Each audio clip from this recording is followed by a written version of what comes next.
O eto na, Duterte, no? Sa Kamara, sa Kongreso, mga kababayan.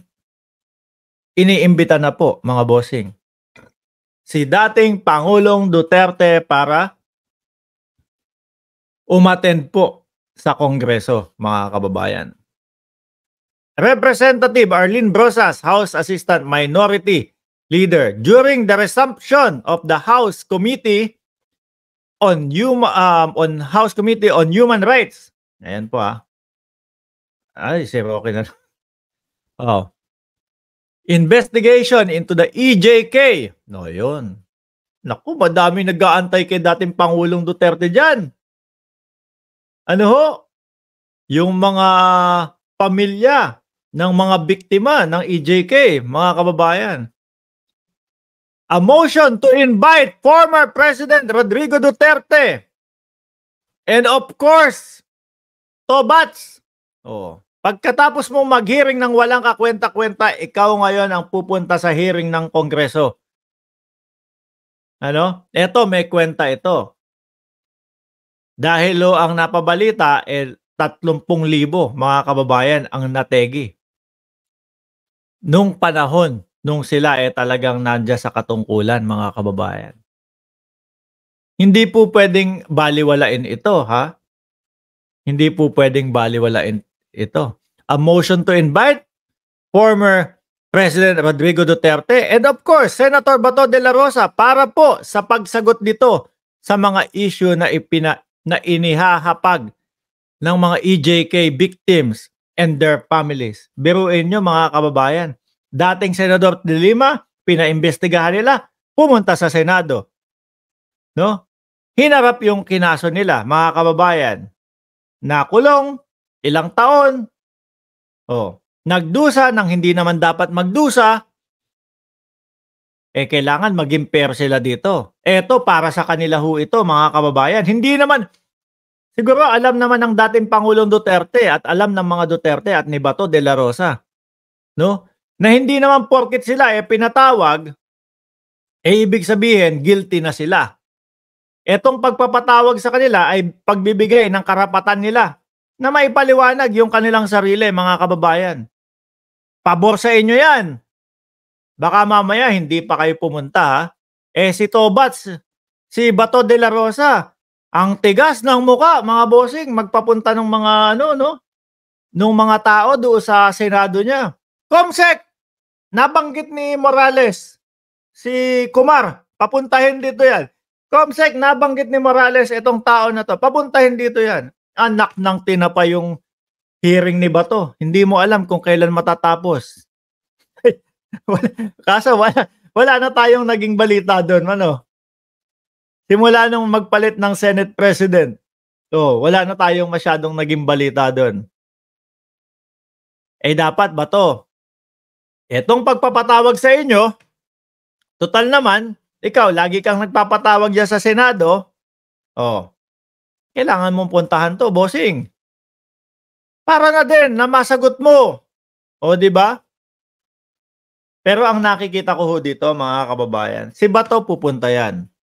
Pero si dating Pangulong Duterte, hindi ko nakikitang pupunta yan. Hindi naniniwala sa batas yan. Di ba? Hindi na ho naniniwala sa batas yan baka sumama kay Kibbs. Ano po? At ang nakikita ko, mga kababayan, si Bato iyakin ho konting lang yan, konting, tawag dito?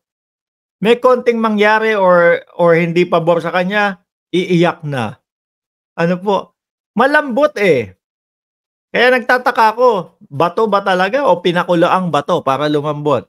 Ang nakikita ko dyan, pag kinausap na dyan sa Senado, hindi din brainy masyado si Bato. Ano ho? Pag kinausap na yan sa Kongreso, mga kababayan, yung Ronald Bato de la Rosa na kanyang pangalan, tingin ko mapapalitan ho yun. No? Magiging Arturo de la Rosa, mga bossing. Bakit? Magtuturo ho yan, mga kababayan. Sasablay po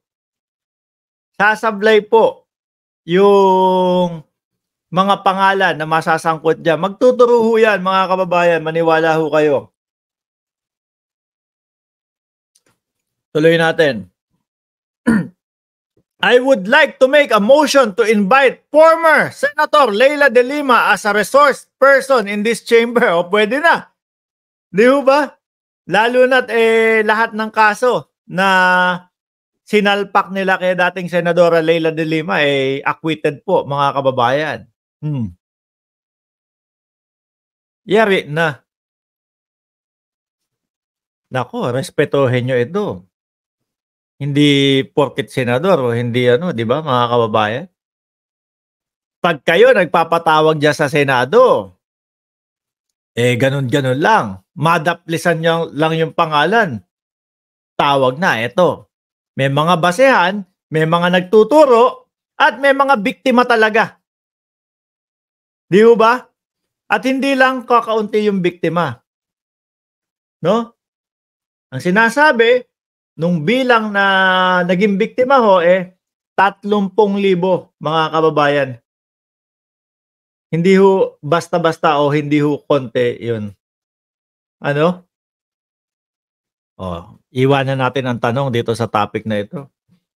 Tingin nyo si Bato de la Rosa pupunta? Ako, ang sagot ko dyan, oo, pupunta yan.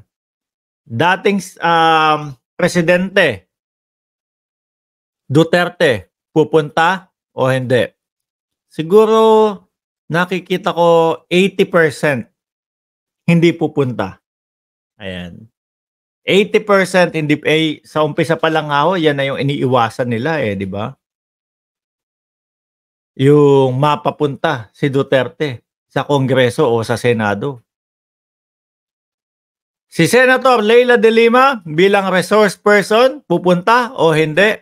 100% yan, pupunta yan, mga kababayan.